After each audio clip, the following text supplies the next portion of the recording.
when did you fall in love with like women in hip hop?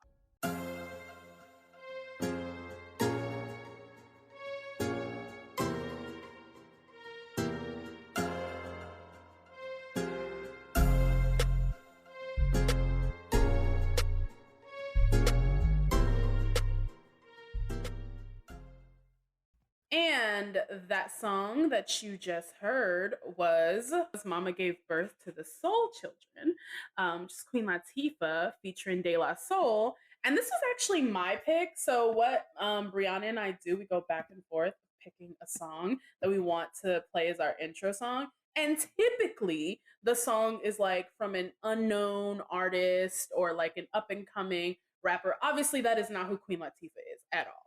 But I thought it was interesting, like this song, because like this past week, for the first time, all of De La Soul's music is on streaming services, which is like really cool. And also, I just think like because this is like the 50th anniversary of hip hop, like there are going to be all these really cool moments and really cool like anniversaries that are happening and really cool celebrations. And so I really wanted to like take it back to some Queen Latifah. But the real reason that I picked this, I've heard this song before. Like my dad was obsessed with De La Soul when I was a kid. Like, but I've never like owned one of their CDs. Like I just listened to it when I was in the car with my dad and stuff like that. But I've heard this song before, but I've never really listened to it until recently, or until like literally just this past weekend. And there was one line where she said, like, well, literally the song is called Mama Gave Birth to the Children. And I just think it's so funny because who else do we know that is always talking about giving birth to these girls and how all these bitches are her sons? And I'm like, history just repeats itself. History just always repeats itself. But what did you think about this song? I think more than anything, especially what you said about like De La Soul's music being on streaming, everything being there for the first time, and to know that, at least in my opinion, I mean, I'm from Jersey, so I'm already biased when it comes to the Queen, but especially Period. her impact is just so, it's indescribable. Yeah. Like Yeah. I can't even like put it into words. So to just the fact that that song exists for me is amazing. I think the amount of work that De La Soul put in, and rest in peace to David, because I'm still How not over crazy is that. that? How I'm so crazy is that? I am I can't, every time I see a picture of them, I get real happy and real sad just because Yeah. yeah, but those are two, one artist and one group that has really contributed and given so much to hip hop. So more than anything, like that's what I think of. Yeah, and I think also um it's just like sometimes I feel like when we have these conversations about hip hop and how and it's so expansive. So there's no way you're Mhm. always going to be able to talk about, well, this person did that and this person did that and they pioneered this and they pioneered that. But these are people I think who don't get named in these conversations very often. Like when you watch the hip hop documentaries, how often is Queen Latifah like Mhm. centered in these documentaries, are just about how like pioneering her whole career was. You know what I mean? Like they do leave her out of this conversation sometimes, but without her, I just like you there would be so much that women wouldn't be able to do. They wouldn't even have the like frame of reference to know She's how the to goat. do. I She's the mean, goat. literally, Yeah, I literally. love her. And I love that she's also from New Jersey. I didn't even make that connection until Yes, you sir. said you're also from New Yes, Jersey. sir. Okay, so hi everybody. Welcome back to another episode of Where My Girls At. We have a very special guest, and Brianna will be Ooh. joining us. She's just running a little bit late, but we have a very, very, very special guest. We have the founder of the Gumbo, Nadirah Hey. Simmons. I've been following you guys like since your start, like all the Wow. work that you did. And I've been like kind of like obsessed with you. So I was really surprised like when you responded to my DM saying you would be willing to like be on the show. Because Yes. it was such a long shot. And I was like, I know she's like booked and busy and like don't have the time, but I'm gonna just shoot my shot and see what Not happens. a long shot at all. No. Just I'm shoot glad to be on here. I'm really excited. Thank you. So I'm just gonna read your like actually incredible bio that you wrote, Thank and you. I'm actually sitting here like, I need to be getting like you. Look, and I left some stuff out. I didn't even put my whole TV career in there. I was like, we doing hip hop stuff. And listen, yeah, I was like, we on the music hip hop side today. Talk yeah, your shit, you know what I mean? But I'm gonna go ahead and read your bio. Yeah. So Nadirah Simmons is a writer and producer committed to preserving Black history, hip hop history, and pop culture, as well as finding new ways to tell stories on television and the internet. Raised in New Jersey, she completed her undergraduate career at Rutgers University, New Brunswick in 2016, where she majored in journalism and media studies and minored in African studies. Much of her undergraduate research explored television production and the intersections of Blackness, womanhood, and hip hop. In 2018, she was inspired to put her love of hip hop, Black history, and Black womanhood and her producing and writing skills into practice. She created the Gumbo, an innovative space in media for the creative excellence and activism of Black women in hip hop and a safe haven free of politics.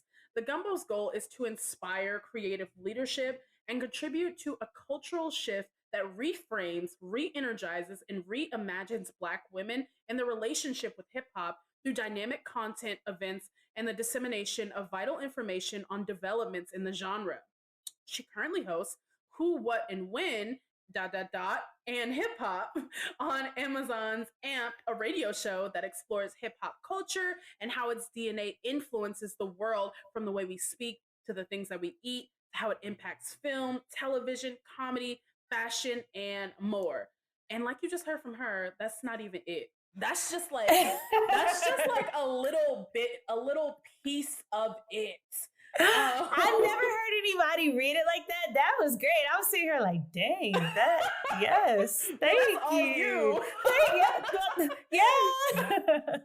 So how are you? I know we just did some catching up. Yes. Tell us, how are you? We always, me and Brianna at the beginning, we always like to check in. Yeah. And see how we're doing because we record this so late after work. We're like, how are you doing? Yes. Today? No, I'm doing really well. I'm doing really, really well. I've been very busy, so I'm glad to like have a moment to just like sit and chat and talk about the Gumbo and the stuff that I do and the stuff that I love. Yeah, I love that because we were very excited, like I said, to like sit and talk with you about this. Yay! Love your work. Thank you. Love what you do and everything. Thank you. So we're very excited. Thank you. So what we usually do, we usually start with some hot topics. Okay, hit me. So I want to talk about this first thing. So Okay. Nicki Minaj has started her own record label, and she just announced 4 artists actually that are signed to the label. I believe one of them is London Hill. Another one, and I'm going to butcher her name. Is this sorry. Nana or it's Nana? Is it Nana? I don't know, but that is the only one I've actually gotten to listen to so far. Really? Yes. What's up with her? She's a singer. She's great. Oh, she's great. She's great. I love her music and I love her voice. So I was like, oh, this is all, like, I think more than anything, and at the end of the day, when you are an artist, if you can get someone of that caliber to believe in you, hell yeah, like that will trump everything. So I was excited to see someone who looks like me and sings get a look from someone that's regarded as one of the best to ever do it. So I thought that was cool. Yeah, there are also 2 guys that she signed. 2 guys, Tate Cobain, and I hope I pronounced that correct, and Rico Dana. And I think these are like all like New York people. I know London Hill is New York, and then Tate, oh no, he's from Baltimore. Nice. But yeah, these are like East Coast people, and like Nicki Minaj starting her own record label. This is so like a tangent, but I listened to this podcast, and it's called Even the Rich. And these like 2 women, it's like a Wondery podcast. They talk about like just like tell amazing, incredible stories about like the lives of like famous actors, famous like politicians. Like it just like goes so much into their background. And I was just listening to their series on. Do you know Lucille Ball? Of course. Okay, good. As I said, that's why we left out the TV bio, but please know I am TV girl through and through. There's probably not a TV show I have not watched. I watched I Love Lucy. I watched the documentary. I watched the show she did after the divorce. So you know, Brianna's on. Hey. It's okay. I know how it be. You got to dinner. Brianna, this is Nadirah. Hello. We just started. Hello. Yes. Sorry, I was, schmoozing with people and. I mean, listen, you gotta do what you gotta do. Yeah. For, Okay, we were just talking about Nicki Minaj starting her own record label, and I was talking about how like this podcast that I listen to called Even the Rich, and they do all these like incredible stories about famous people. I listened to their series on Lucille Ball, and I was just telling Nadirah like, so since you like watch the documentary, the show that she actually was the first female head of a television studio. Yes, she was. I didn't know that. And she was. And two of the shows that she actually pitched that none of the male executives wanted to do was Star Trek and Mission Impossible. Oh, yes. Wow, really? Yes! Those are two of the shows. And so it just goes to show what happens. Listen to women. You got me women. What? Listen to Google. What? Two women. And that is what I think is going to happen with that, bringing it back around. That's what I think is going to happen with Nicki, like having her own record label. I think this is something she has wanted and has worked up to for so long. And I think with her having this like ability to have this like creative control, to be able to put these artists through the kind of artist development that she always preaches about, I'm excited to see where their careers are going to go. Think about the person who she is. Messy on the internet.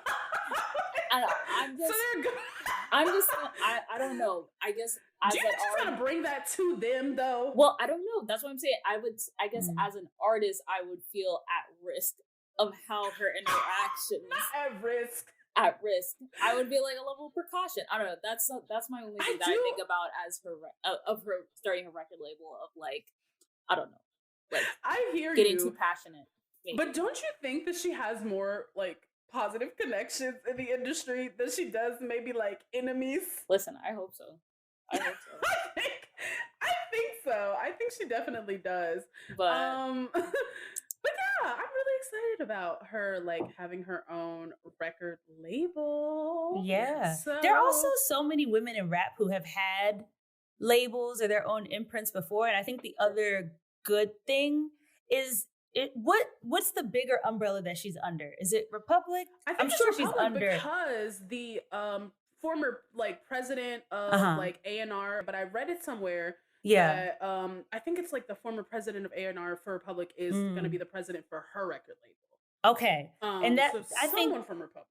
That's the biggest thing for me is I think to what I said a little bit earlier, I think it's one thing again to have somebody who is at the end of the day, an icon, regardless, right?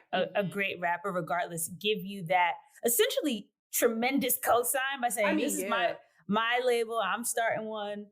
Very few other artists, period, have done this. Very few other women, period, have done this. So I think more than anything, it's like, all right, if she thinks that these people are good, then I could imagine, I would hope, especially, I mean, like I said, I haven't listened to anyone else, but that girl that was singing that I saw that she sang, I was like, this is good. I like this. Like, I like me some good R&B. So I think that's what, I could hope can come from it. Cause also like, I'm not in the music business and have no desire to be, but from the outside looking in, it looks very stressful. It looks very difficult. It looks like, it looks scary. Artists get on the internet all the time, maybe ranting every once in a while about their deals and checks. So, and that's something that she's also talked about. So I am hoping, and I would hope, and I also, to the cosign, but also having a team behind her and a big powerhouse. I hope that, and I'm confident that, I'm sure that, but I really want the tools to be in place so that they can succeed the Yeah. same way. You know, people gave her the Like space to Chloe and succeed. Halle. Sure. You know, Yeah. like they're signed to Parkwood. That's what, like that's such a Mm. big, and Beyonce is not in there every single day. Like, hey, go back in the booth, and you got a whole bunch of people. So I think more than anything, obviously, I know she's gonna be involved because that just seems like the type of person she is. But it's also just like, oh, like she started this, and she's a vet, and she's this far in her career, and she wants these 4 people first. Like, you out of here, hopefully, fingers crossed. Like, Right. Yeah. She hasn't revealed the name of the label though, so I'm I excited didn't to see see what that. she calls it. She said she's gonna reveal it on the next Queen Radio. So I guess we just have on to Amp. wait. Shout out to Amp. Right. Exactly. No. So I'm excited. I wonder what she's gonna call it. But moving on to the next thing. So this one I'm really excited about. Okay. I'm a big like movie girl. I even have another podcast that's all about like watching Black classic movies and things like that.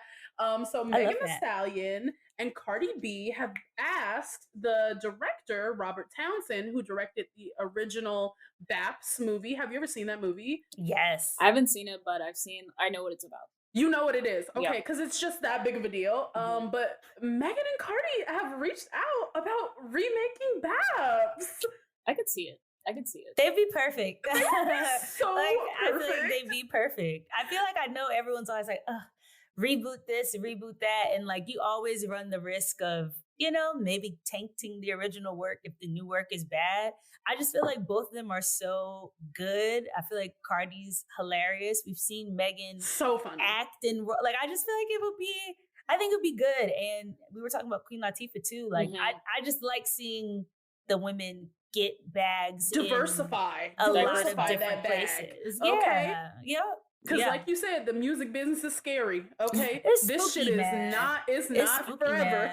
it's like De La Soul is fighting for how long to get ownership of to be able to have their music streamed, because y'all didn't put it in their contract originally. Like I don't even want to know what's going on now as we've advanced. Right. So crazy. just get all the bags that you can. And also we're multidimensional. Black women are multidimensional. Why can't we try a bunch of different things? So I like that. No, for me, I just think the original movie is like so campy that there's no way that a remake can be bad. There's no way that they can fuck it up, because the original one, it's already so over the top. And these are 2 badass, beautiful, like over the top women who are funny as fuck. Like just in their like on their daily, on their own, they're funny as fuck. And they seem like they have like the same kind of like chemistry of like little sis, big sis, like that Halle Berry and Natalie Dessel like really had, you know? Rest in peace to Natalie Dessel. I was just about to say that. But I'm really excited, and I hope this is like for real. Like I hope this is something that's happening. I was about to say, and it's like even like with a remake, right? They would make it their own. Like they would make their own spin to it. For sure. They'd bring their own type of energy and spin to it. So like I think it'd be cool. Love it. And I mean, BAP stands for Black American Princesses. Can you think of someone more Black American princesses than these 2 women? Like you can't. Literally can't. So the next thing on the list is another Megan Thee Stallion. Honestly, I really, really hate talking about men on this show ever. Especially men. We don't do it on a Gumbo. I'd be like, unless it's like a very monumental historical. I'm just like, y'all can talk about it all the time. Like, go somewhere else. But this one, it felt like such sweet justice for all of us who have been Team Meg since the beginning.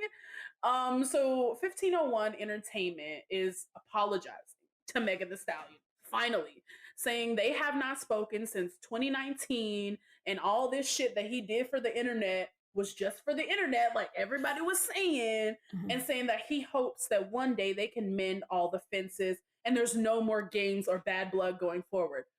But where the fuck was all of this when she was being harassed online for 2 years? Literally. Where was that? That's crazy. Yeah. And it's crazy because this is exactly what she said would happen. She said everyone's going to be eating their words. And now look at him. Everybody is going back on that. And I just like, I pray for her peace. Me I too. really do. I think that's the first thing I thought of when I saw this. Just like, I like that she hasn't been on social media. I like that she's not saying nothing to nobody. Like, more than anything, with everything that has happened around her and the way she was talked about, and something I said consistently throughout all of it is like, I just hope Meg is okay. Like, I want Meg to be okay, Because I can't imagine. it's just, it just seems like a lot. Even like this coming out, and now it's like a new story and it's a topic. Like, a part of me is like, is Meg okay? Like, Yeah, like exactly. she celebrated her birthday. Is Meg okay? Yeah, like, I think that's the thing for me. So cool. Like, you should apologize in life. You should always apologize if you're, if you're wrong. But the best apology is change behavior. Exactly. I'm not a part of their world, so I literally wouldn't know what that change behavior would be or what could happen. Like, so just as someone who is a fan of her, I just hope that she is okay. I like that she's detached from the internet, and I hope she is good. It's like peacefully doing her thing, whether she's in the studio every day because she got some stuff to say, or whether she's just home chilling. Like, that's my thing for me. I'm always like, how's the woman doing? Exactly. I was just thinking about her because of like you said, like, her social media presence is like, diminished a lot. But I'm like, is she good? Like, I want to see, like, are you doing are you doing any freestyles? Like, how's for? Like, I don't know. Well, listen, the summer's coming, and speaking of the summer's coming, and there's a lot of new music coming out. So there wasn't that much new music that came out recently, but there was a couple of new songs that like dropped. Did anything that has dropped recently stick out to you, Nadirah, that you're like, I fuck with this? The Monaleo song is the one at the top for me. A lot of songs dropped that are really good. It's so funny though, because I saw Young Baby Tate tweet the other day how she was getting sent a lot of beats that I think the subject line said like female rap beats. Yep. And she was like, yo, like, what is this? Like, you want all the songs to sound the same? And I was like, that's so interesting that someone would come to her with that. And I think the reason I love the Monaleo song so much, and why I do like her music so much, is I just feel like same with like Flo Milli and all the girls, to be honest, they make a lot of great stuff. But I love when I listen to a song and it's like a sample off rip, and I'm like, oh, I'm like, I hear it. Like, I heard it, and I knew exactly what the song was. I like that a lot. I like I can't remember the name of Maya the Don song that came out. Also, Dusties. I love that. I love Big Boss Fett like a lot, and I'm like, for years been like, what, where, like, come on, everybody get on this. So yeah, I like a lot of stuff, but that Monaleo song, when I first heard that, I was like, oh, this is crazy. Yeah, like, I love What did you think of that song? No, I really enjoyed it. I think in the past couple of months or so, Monaleo has done a good job navigating vulnerability in a really beautiful way. Yes. And I loved watching the music video as well. Of like, it was beautiful. It was beautiful, and I felt like she was really telling a story. And I just like, I appreciate her vulnerability and being able to bring that to her music. So that was why it stood out to me out of these songs.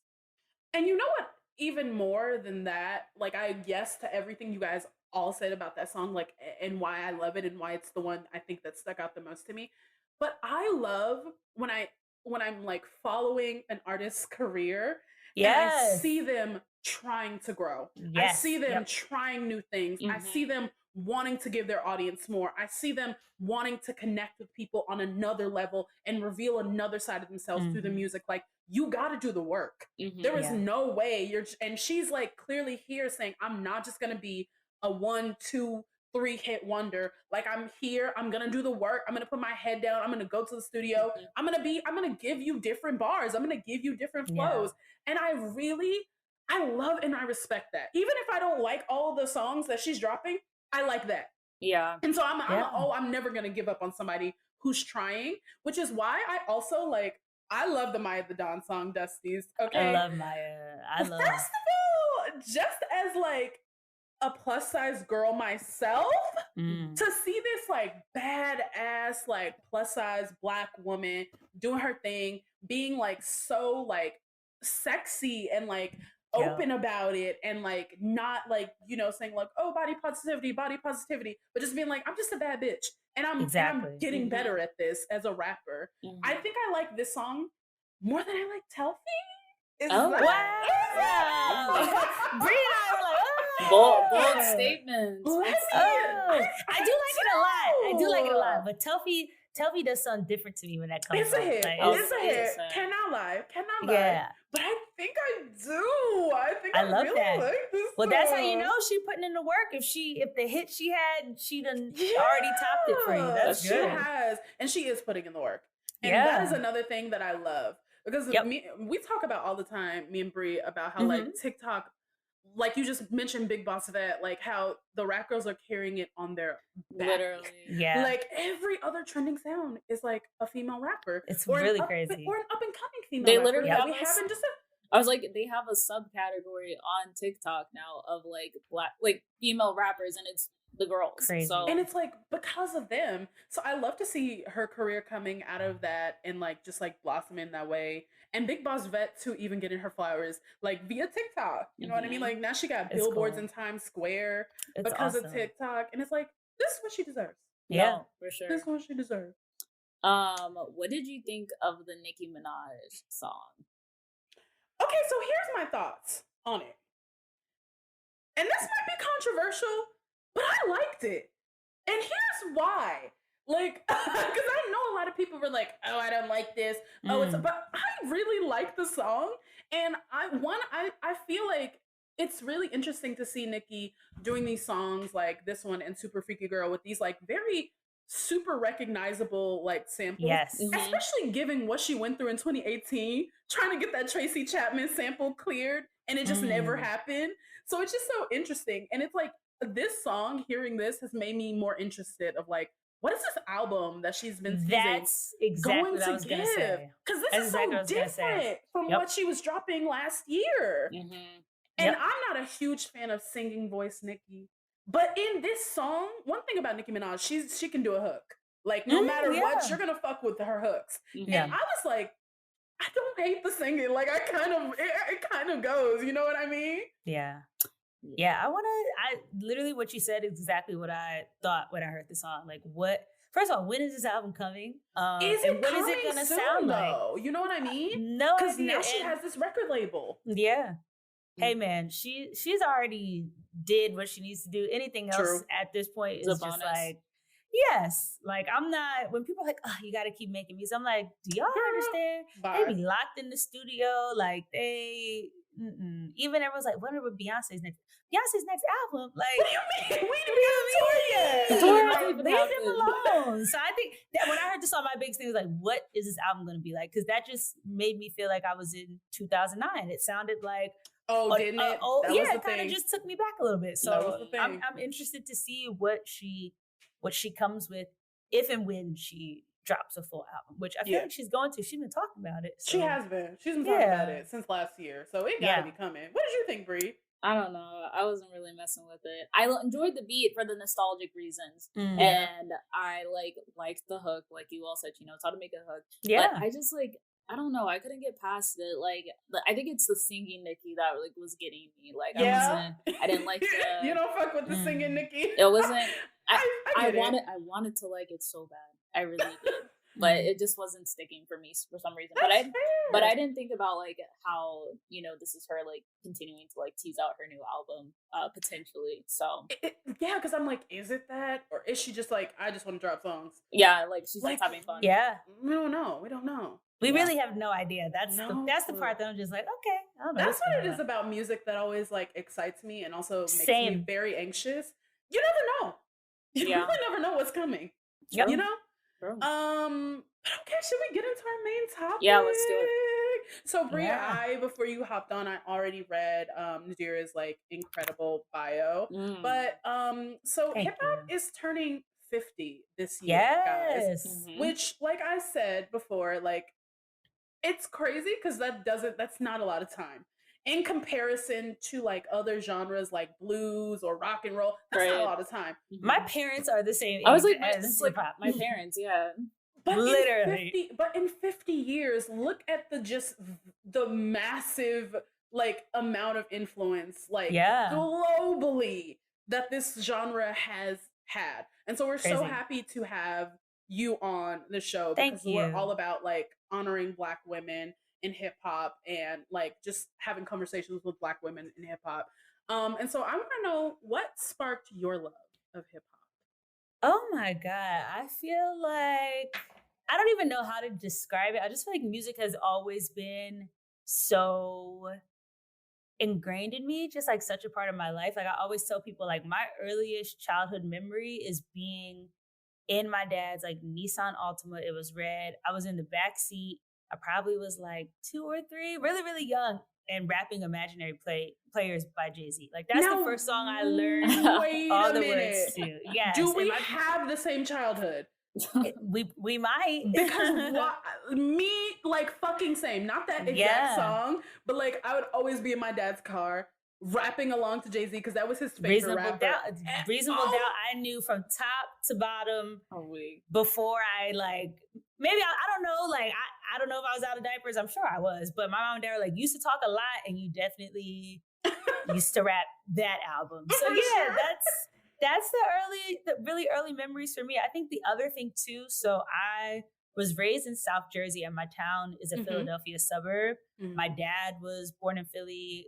I have a lot of family from Philly, and then my mom is from Maryland. It's actually where I was born as well. So there's so many different like musical influences. That's a lot. It's a lot. But growing up in, I mean, I showed you earlier, I got my Sound of Philadelphia crew neck on. Erected. But growing up and being from a Philadelphia suburb in New Jersey, so like right outside of Philly, I would also always get to hear the groups that were coming from there. So like you get to hear Phyllis Hyman. I would be listening to the OJs. And because my granddad was also from Philly and was such a big fan of that music, we would have cookouts and they would go from like Imaginary Players by Jay-Z to like the Renee and like the sample. And that was like literally like I used to be the kid in school, like I bet you didn't know that this samples this. Like I used to be like, you're annoying me there. Shut the fuck up. But yeah, like that, I think that's just it. It's just always been part of me. My family loves music so much. And even when people are like, I mean, I literally grew up in Jersey for like my entire life. Like I was just born in Maryland, but I know a lot of go-go music as well. Like I would show people like CCB and they're like, why do you know this? And I'm like, that's where my mom is from. And I was actually born there. So like, I know a little bit of something. So it's just a lot of musical influences. I love that. Love it. Yeah. I really love that. No, that's cool. That I feel like we all have like some similar connections. Like Mariah was like in school in Philly. I live in the DC area, so like and my mom's from South Jersey as well. What? So let's go. Yeah, we got so many connections here. Yes, we love it. What do they say? You're never more than 6 degrees of separation I totally from someone. I totally like it's just it's very true.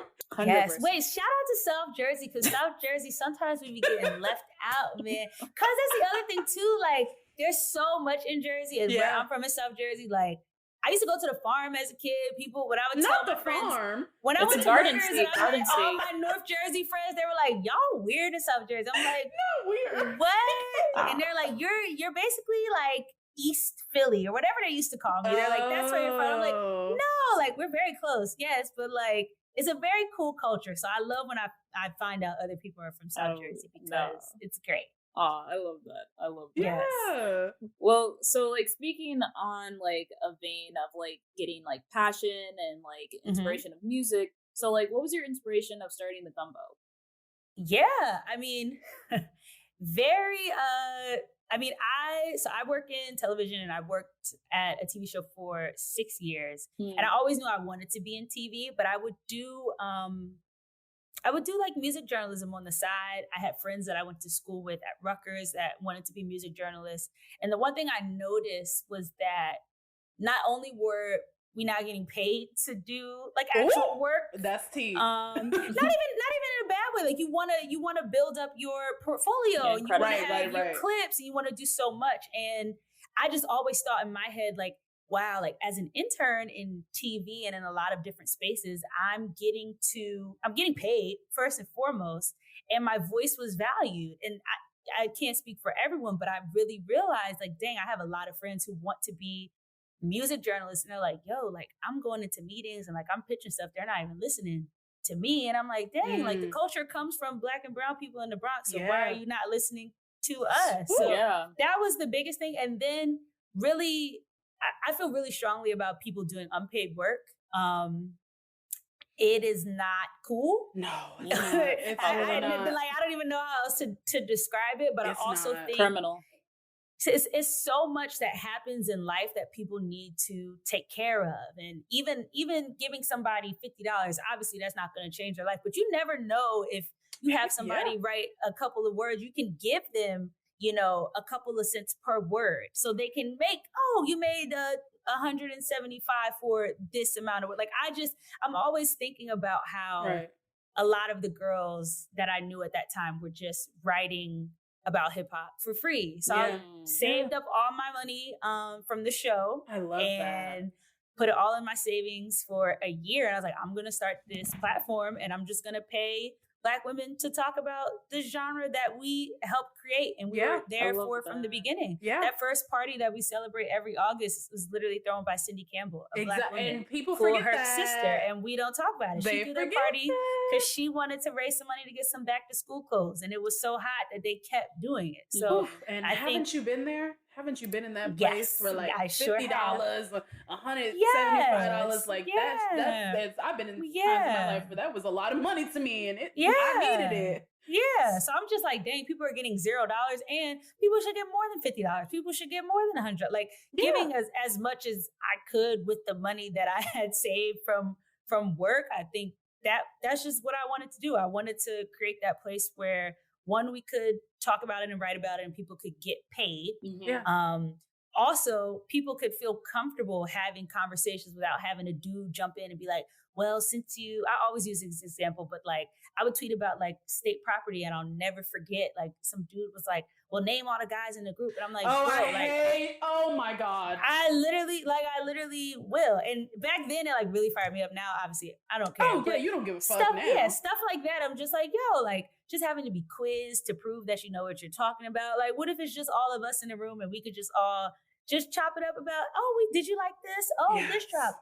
Did you know this? And also to celebrate hip hop, because I think a lot of times when we talk about hip hop, people think just music. But every month for the Gumbo, we have a different theme. Yes, or if we don't do a theme, it's a very wide net of celebrating like Women's History Month, Black History Month. Right. But there are people like April Walker. Why are we not doing a month on hip hop fashion? Like, oh my God, we've done an episode on fashion and hip hop. Exactly. And it's like still not enough. Not enough. You got to do that stuff. We had The Cut on MTV that Left Eye hosted. You had Arsenio booking hip hop artists on his show. You had all these things on TV. How about we talk about hip hop and TV? So there are so many things that it intersects with. I was like, I'm just gonna create this whole thing. I'm gonna make sure people write for us, they get paid. We're gonna throw some parties and play some samples. Love that. And we're gonna have a great time. We're gonna drop some merch. And that's just really it. Awesome. I love that. I've never been in New York for one of your Sample Sunday parties, but the next time I am. When's the next one? We're gonna try to do one out here. We're gonna try to do one out here. It would people would come out. Yes. People would come out. People would love that shit. People would love that in LA. Yes. So then let me ask you, besides like, you know, talking and like providing this platform for your friends to just talk about hip hop, what is your favorite thing about running this platform like several years in now? Whew, that is tough. Someone asked me this a few weeks ago and I was like, dang, I don't know. I think the biggest thing is, like, what's your favorite thing in this moment today, March 7th? I think getting to pay people, honestly. That is my favorite I'm not thing. mad at it. Yeah. That's my favorite thing is getting to pay people. I like knowing. There have been many times where people have sent in pitches for stuff with clips and links to their articles.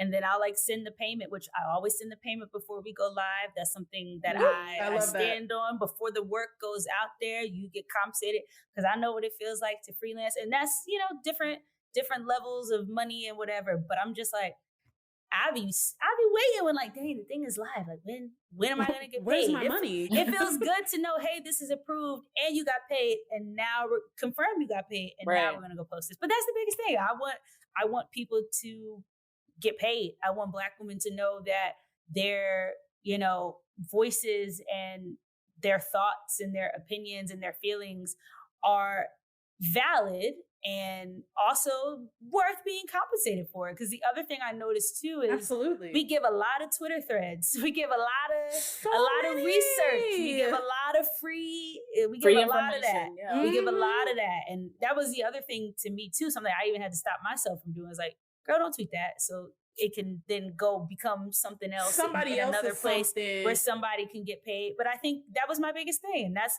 the greatest thing so far, is being able to say, hey, you wrote this amount of words. We're not giving you chump change of $10, $25, $50. Like, we're going to pay you a good rate to write for us. I love that. I really love that. And it sounds incredible. like something like also from like our conversation is that like you have the creativity, right? Of like you're not boxed into like a certain spot as well. Like you are able to like, you know, this is something that's interested you, or like your friends are interested in exploring. Yeah. You're like, I have the platform to be able to provide that and elevate those voices. So I think that's really cool. Even we've had, you know, Brooklyn edit for us. She's amazing. Shout out to Brooklyn White. Love her. That's my homie. She has brought so much to us.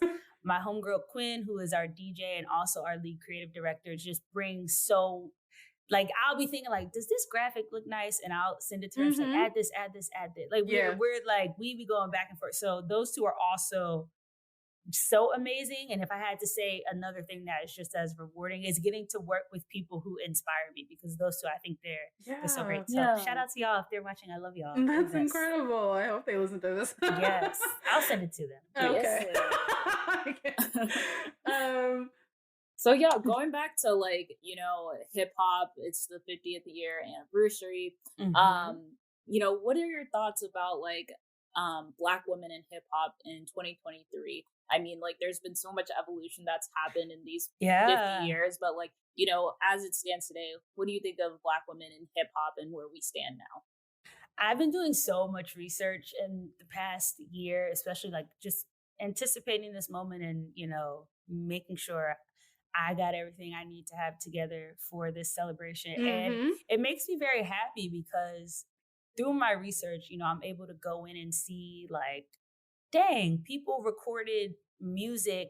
And well, not before that, people are out here performing at shows, and because they didn't record music, they get kind of lost in this overall story about hip hop. And then now, if someone recorded a song, then maybe somebody might have actually put their name on the credits of the song, or you know, took money from them, or whatever that situation might have been. I know we talk about the stuff with Sugar Hill Records a lot when we think about Rappers Delight. Like that was literally an issue that happened. So when I think about that in relation to women, I'm like, dang, like how many, that's been the biggest thing for me, is just thinking about there are so many people who have paved the way. And what I love about what is happening now is that people are getting to the point of being multidimensional. They get to operate and exist in all these realms. You want to go get a meal at McDonald's. You want to go like get a clothing line. You want to do this. Like that's something, the foundation has been laid by all of the women before them. And I love that it seems like everybody is really free.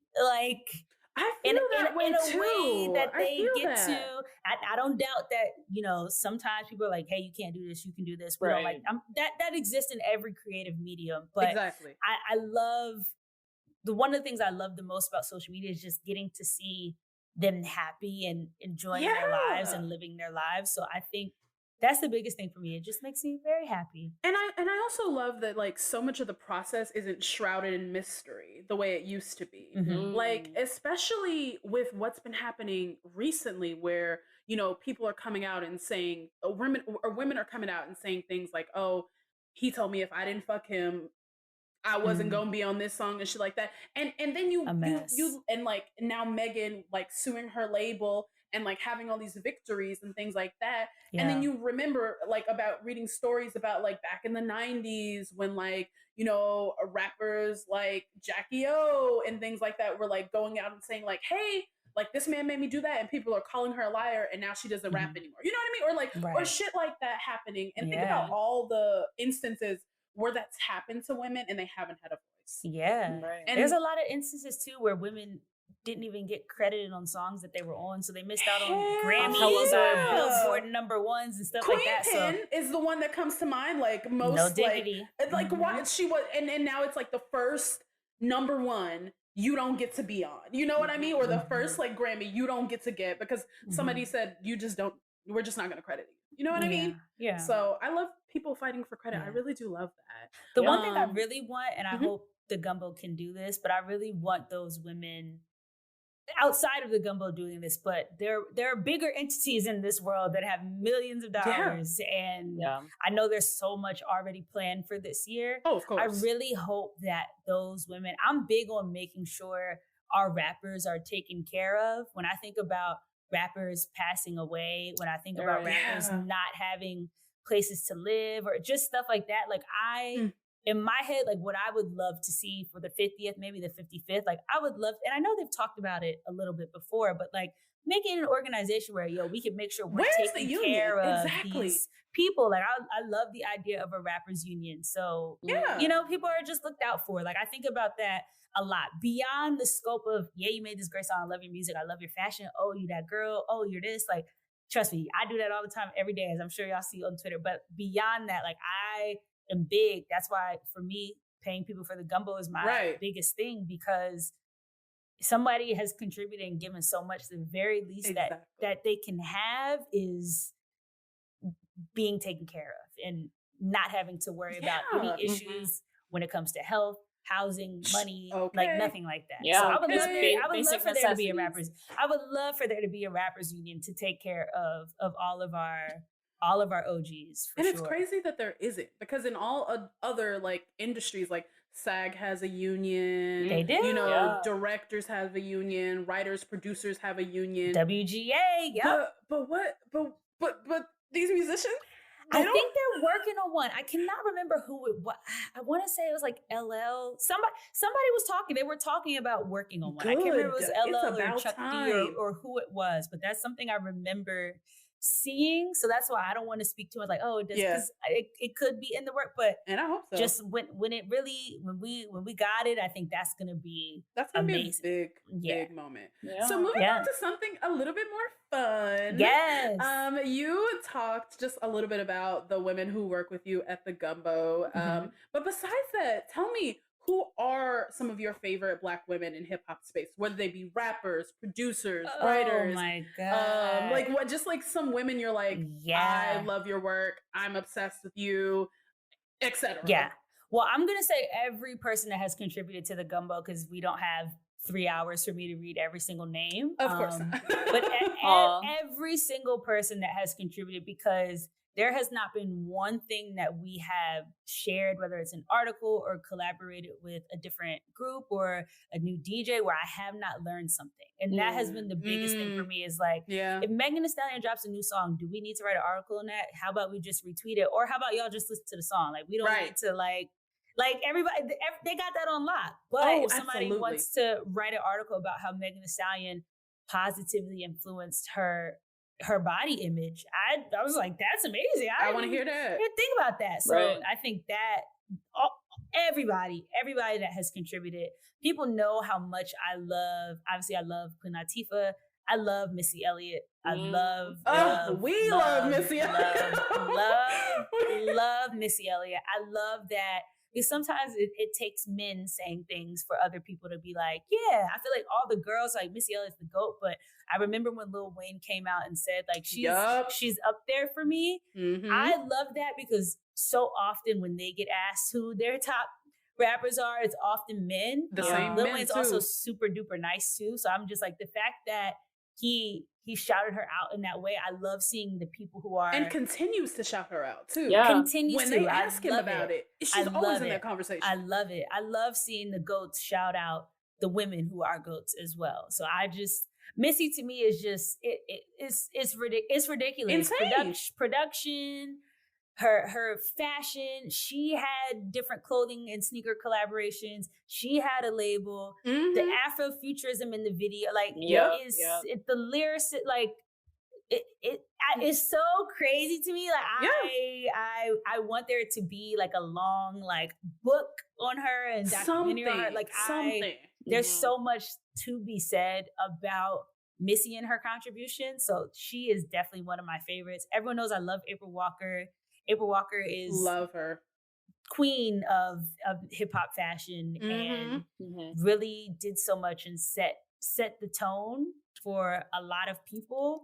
She's talked about people who started some of the biggest hip hop fashion brands after her coming to her for advice. So we had her for a digital dinner for the Gumbo, and I was sitting there the whole time like, this is great. Like, I thought I was supposed to be asking questions. Yeah, why are we on a Zoom, really? So I just think people like her, Misa, Kim, like I can't even, again, I don't want to name everybody because there's so many people, but whenever I think of Missy, I'm just like, she knows she's great. We always tell her how great she is, but I just feel like I gotta It's add not enough. to. You gotta say it too. I gotta add it again. And we always talk about how like we're so happy that she's getting her flowers now. You know what I mean? While she can appreciate it. And not just her, I guess like, other women in hip hop are now starting to get the recognition that they deserve from a higher level, not just from, us screaming like yes, but it's from the larger hip hop community as well. I really love that. And shout out to Gangsta Boo too. That is that is, I've been revisiting her music a lot. Like, I mean, I listened to her a lot already, but a lot of people today, men and women, would not be able to do what they do or sound like they sound if it wasn't for her. And I think that outside of our usual band culprits that I would always list as, oh, they're the best, she's the best. Like, we know who they are. They definitely are still amazing. But that's someone I just feel like has to be shouted out. I remember she did an interview and she's like, I don't like the phrase flowers. Like, I don't like that. Like, just, and I'm like, all right, she told us she don't like it. But at the end of the day, like, she's no longer with us, but she deserves to continue to be celebrated because she set the tone for a lot of what music sounds like. People who aren't even from the South sound like they're from the South, or their cadence or the stuff that they talk about. Like, I don't think people understand in the way that they should how important Gangsta Boo was and is. So shout out. And to it sucks, that like I said this before, but like Memphis is having a huge moment right now. Huge moment. It sucks that she's not here to see like what the ripple effect of like what she did. You know, but I think she lives on in spirit. And the spirit of all the women and men who've been able to benefit from everything that she did. Well, you had touched on, you're revisiting some of her work right now. Who are some other artists that you're listening to right now? Oh, this is the other one that I looked at. I was like, dang, who am I listening to? Let me pull up my title because also it just be changing all the time. It's actually love it.